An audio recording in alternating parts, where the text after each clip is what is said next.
So what does that say to us? Stop messing with God's chosen people. Like, that's it. Stop messing with God's chosen people. When you choose to mess with God's children, that is an indicator that you do not fear God. Because when you go against his children, you're going against him. And he gonna come see about his children every time.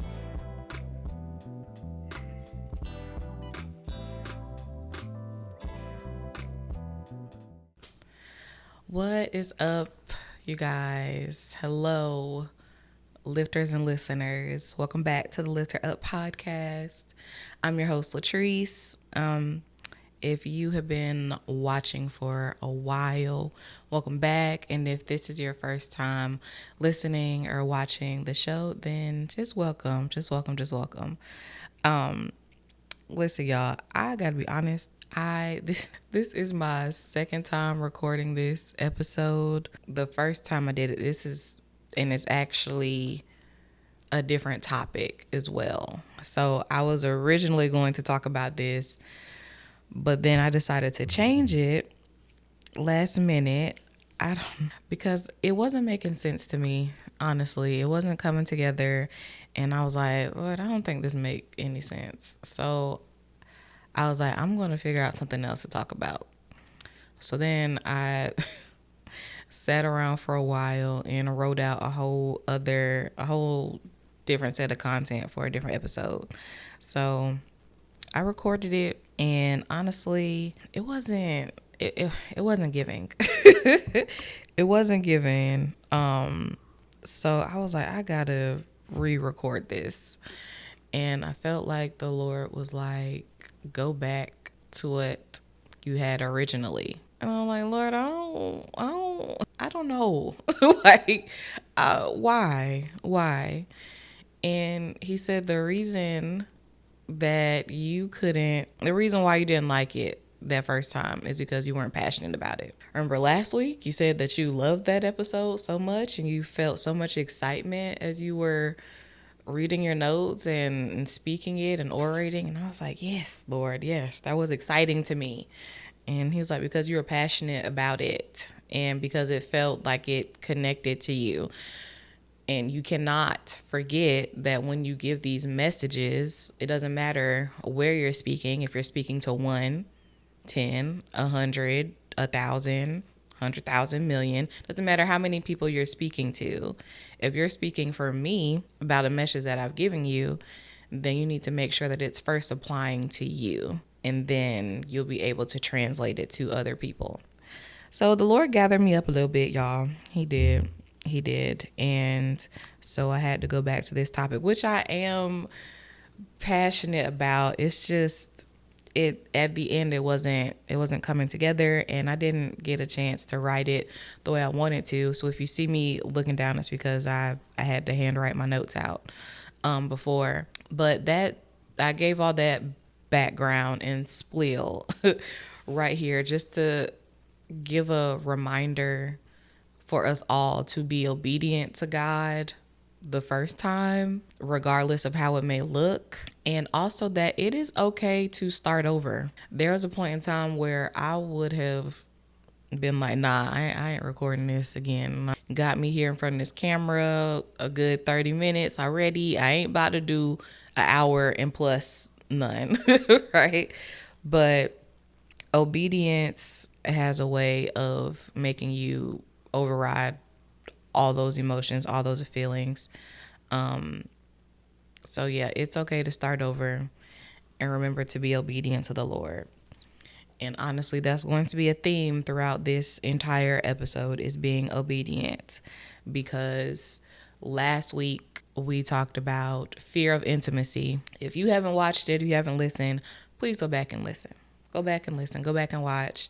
It was so good to me. And the reason why I was passionate about it is because, like God was telling me, it was my life. Like, it felt like it was me living out that word. So it was very much applicable to my life. And this one is as well. And the Lord was also like, this is something fresh to you. So sometimes we get scared of revealing fresh things because it's like, oh, well, let's just wait it out and sit with it for a while. But I wrote this out today and it reflects current news. So, of course, it would be the best time to release it if I got a revelation from the things that I was witnessing today, right? So, fear of intimacy was last week. We talked about it, and I said I wanted to do a part two. And so this is going to be sort of my part two, not directly talking about the intimacy portion, but it is from like a slightly different angle. And I wasn't expecting to talk about this, honestly. The Lord just gave it to me earlier today. But it definitely needs to be discussed in tandem with fear of intimacy because it's important. And in order for us to even be intimate with God, we have to first fear him. Oh, Lord. So we're going to talk about the fear of God in this episode because a lot of us don't fear him, and that is the reason why we can't get close to him. Not just people outside the church, but people inside the church too. Okay? Praise the Lord. But we don't fear him enough to have intimacy with him. So a lot of us, we don't see the need for intimacy or additional intimacy because we don't fear him. And we're going to get into it and we're going to talk about it. So this was first sparked by a song I've been listening to, Mercy Culture Worship. So I've been listening to a few of their songs over the last few weeks, and honestly, they get me together. I love listening to them because it's like this authentic sound. It's so oily and anointed, you know. Don't get me wrong, like I love all types of praise and worship music now, for the most part. You know, like there's a time to vibe out. There's a time to just bop your head and listen to our chill, holy hip hop and R&B, or there's a time to just, you know, get our praise on and just love on Jesus and just sing our "We Love You, Jesus" songs like that. There's a time for all that. I truly believe that. But there's also a time where you just need to lay on your face, like on the ground, and just lay out before the Lord, okay? And mercy culture, they do that for me. They do that to me. They really do. And I'll be like, wow. And I also think that's an indicator sometimes of our growth spiritually. I ain't gonna go there today, but we need to also develop a deeper sense of worship for God as well. And the more you know him, the deeper you can go in your worship bag, pretty much. So that's how this idea, the fear of the Lord, that topic brought up, because they have a song called "The Fear of the Lord," and it's literally it's an anthem, y'all. It's an anthem. But I want to talk about it because our culture, our society has become so void of anything pertaining to God. It's like we're all about ourselves. Now we're all about the next big thing, right? We're all about building our brand and our business and our platform and about doing this and that. And we haven't consulted God at all. It's like nobody don't care what he thinks. Don't care what he has to say. It's all about the money. It's all about what can get us more money and views and likes and shares and people and all the things. And that was grieving me a bit. And today is Friday, as I'm filming this, Friday the 19th. Okay. So that is the right date. Yes. It's the 19th. So at my job today, we were one of the companies that were impacted by this IT outage issue with Microsoft and CrowdStrike, right? So if you know anything about corporate America, then you can only imagine what the inside of the goings-ons, the procedures were looking like today. Things were looking a bit crazy, and there was some chaos at certain points of the day. But honestly, I was writing this down that I'm thankful because looking back, I was sheltered from most of the chaos. And I say that because my system was working and others weren't. Okay. And even though a lot of my team wasn't able to log on for the day, it did not create a huge problem that was so far fetched for us to fix. So we were still able to move along in the day with what we had. There was no detrimental change that went on from the lack of help and support that we got. And there were links that other areas had to go through that my area didn't have to go through. So, like I said, my system was up. And so I kind of got to sit back and watch other people kind of panic and run around while my day outside of watching the craziness and witnessing it was kind of normal. It was obviously louder than normal. It was busier than normal just around, but the functions that I had, it was pretty normal. And I was thinking about this and I was writing this and I was like, wow, I wasn't affected. I was in it, but I wasn't impacted. I wasn't affected like that. And I felt like it was a prophetic illustration to how God covers us and how he provides for us in the midst of chaos. So I wanted to talk about that, how the Lord will shelter us when there's uncertainty going on around us in the midst of it. So although again I was witnessing what happened, it didn't impact me. And for the things that are to come into the world, those who fear the Lord and those who trust him are going to receive this same covering, are going to receive this same protection. And this is actually in Isaiah 43 and 2. I'm going to read that quickly. Isaiah 43 and 2. When you pass through the waters, I will be with you, and the rivers will not overwhelm you. When you walk through the fire, you will not be scorched, and the flame will not burn you. Isaiah 43 and 2. I also put down Psalms 91 and 1. The one who lives under the protection of the Most High dwells in the shadow of the Almighty. Okay, so those are just protection prophecies and prayers that are actually promises for believers in God. So we don't have to worry when calamity comes because we're covered by the Father and the blood covers us. So let's talk about fear of the Lord. Now, Proverbs 9 and 10 says, the fear of the Lord is the beginning of wisdom.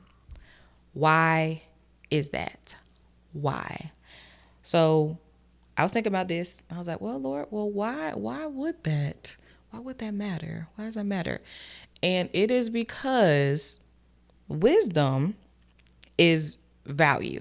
And value, or how we perceive value, determines our investments. So what you trust as wisdom is usually what guides your life. So if you think that money equates to wisdom, then you will chase money. If you think your business, your brand equates to wisdom, then you will seek that above anything else. And if you seek achievements, if you think achievements equates to wisdom, then you'll seek that. If you think philosophy only equates to wisdom, then you'll only seek that. But even with those things, although they can have wisdom in it, they can have wise things in it. I mean, God created all of them. But if you are only seeking those things and you're not seeking God, then that will leave you at a deficit. So I say that because we cannot continue to place our faith and trust in things to make us wise. So things cannot make us wise, but God can. Because when things like today happen, a whole outage, right? Or when we think about when COVID first broke out and arrived, the wisdom that we kept to ourselves, the wisdom that we had, our money, our businesses, our schedules, our plans, whatever it was, whatever we placed wisdom in, they were no good.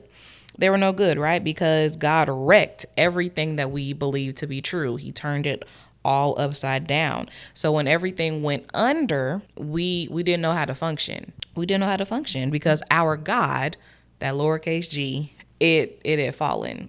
And honestly, that's what I was witnessing today. I was witnessing people run around like chickens without heads and making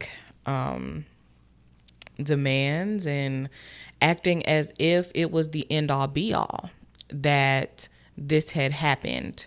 And granted, don't get me wrong, it's not that it's not serious what happened, because obviously when you do business, it's very important that you keep your business up and running, and a huge outage like that can have a great impact on business.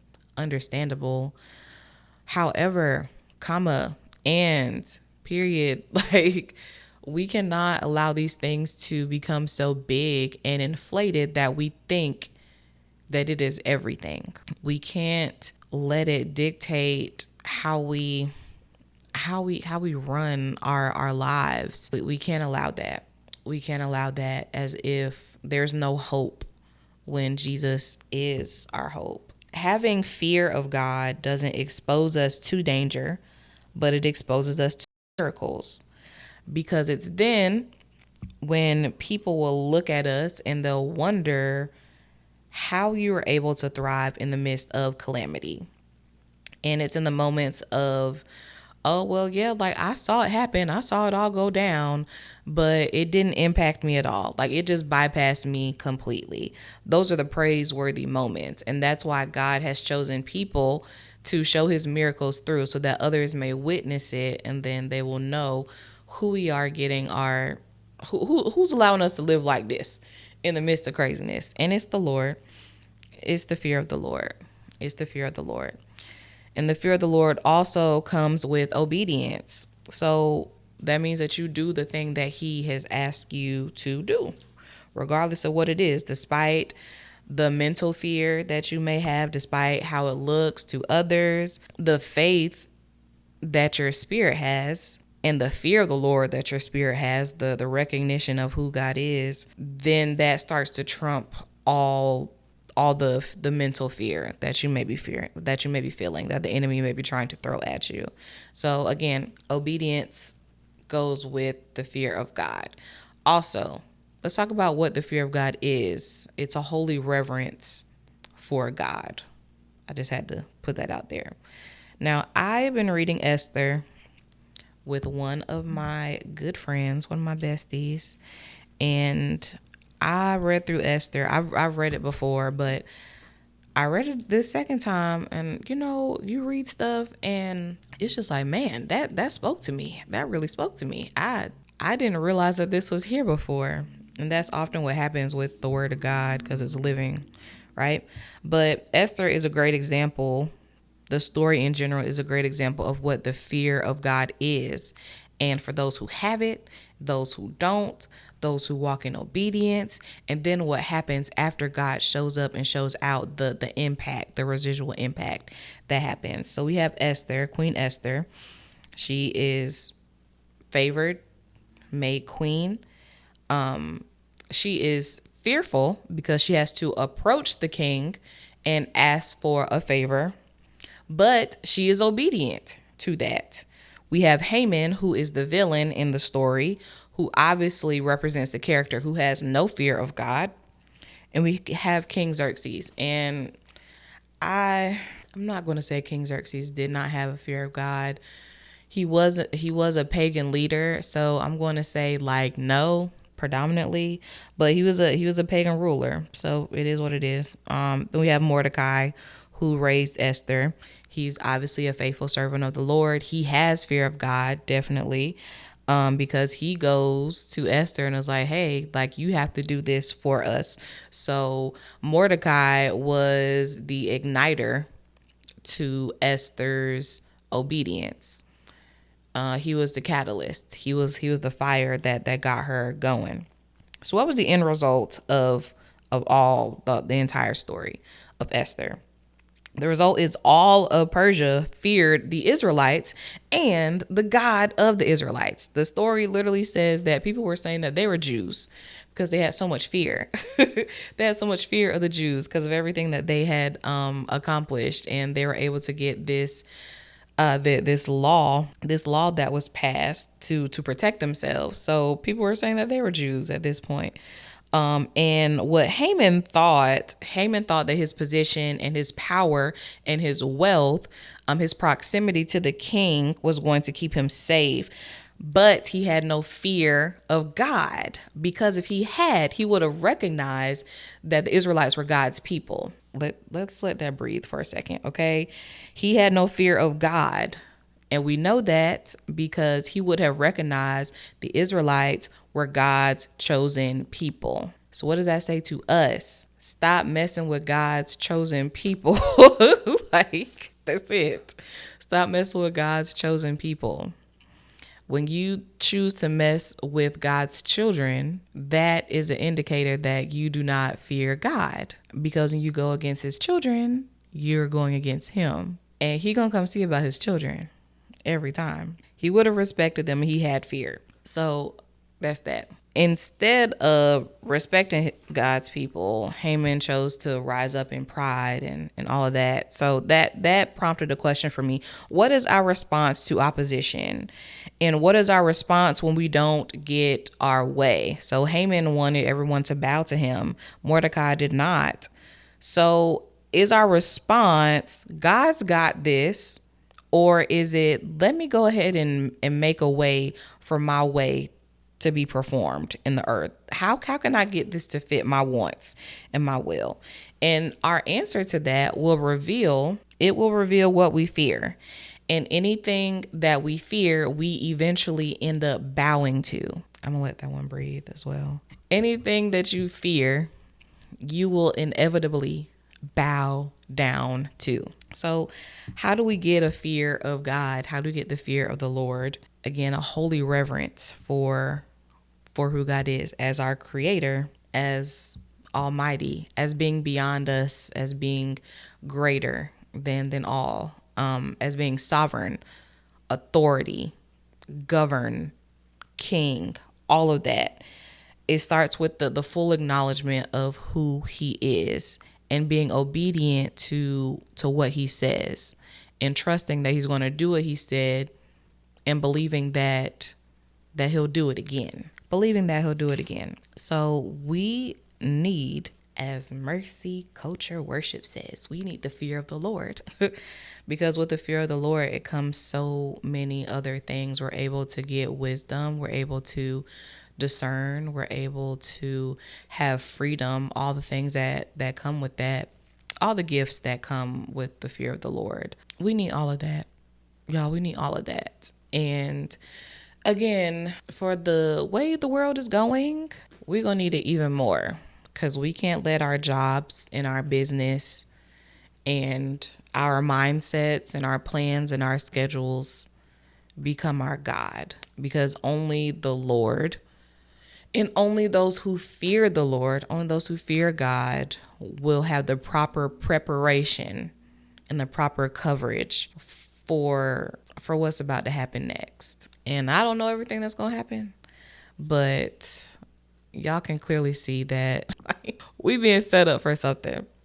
We're being set up for something. So my prayer is that more of us become fearful of God, not in a way that we're like, oh, Lord, and that we're scared to go to him, but in a way that strengthens us as we go to him, that we can come to him boldly because we know everything that he can do and everything that he can provide for us and everything that he has kept us from and everything that he is going to do,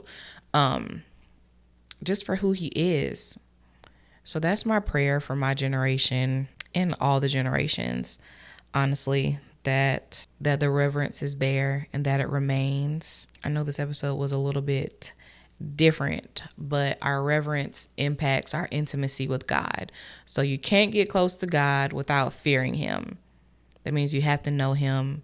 You got to get in your word to figure out who he is. And yeah, he will fulfill every promise, and he will cover you in the midst of all calamity. That's the word for today. That's it. I'm glad I hit record again. I hope y'all enjoyed. Make sure you continue to like, share, subscribe, leave a comment, let your girl know all the things. What you think about today, or how you feeling. Be interactive. I love to hear from you guys. So make sure you stay tuned. We got some amazing content that is coming your way for certain, for sure. And until next time, remember to stay encouraged. Bye.